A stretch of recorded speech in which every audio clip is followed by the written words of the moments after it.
Hey everybody, this is Trey Scott. I'm here to give you three things from tonight of the second round playoffs, what went down, and my takes on just three key things.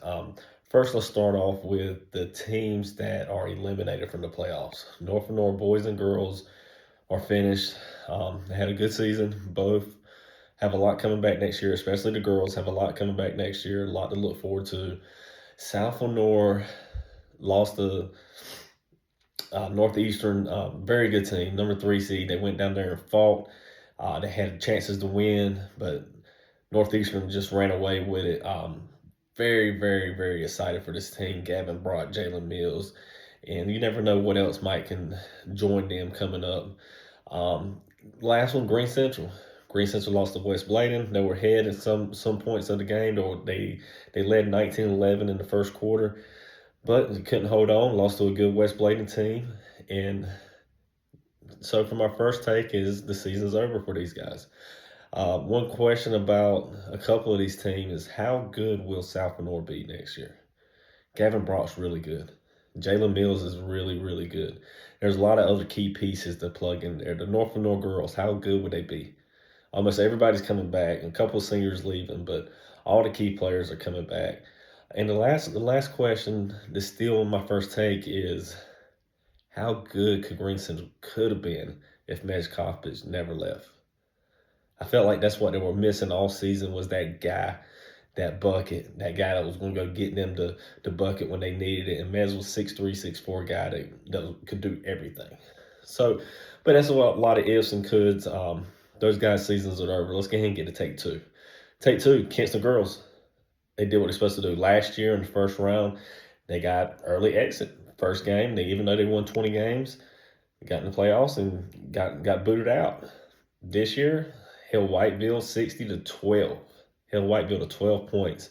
Insane for a second round playoffs.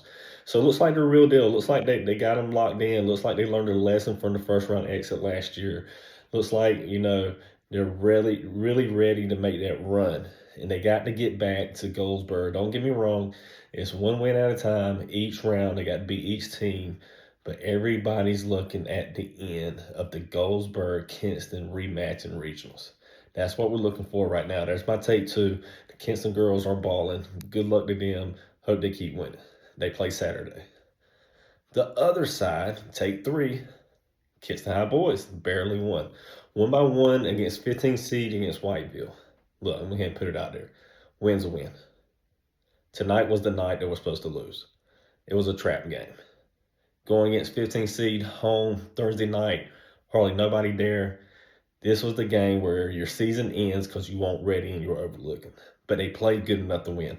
And let's give Whiteville some credit, man. They came out there and they played like that team that plays against Carolina.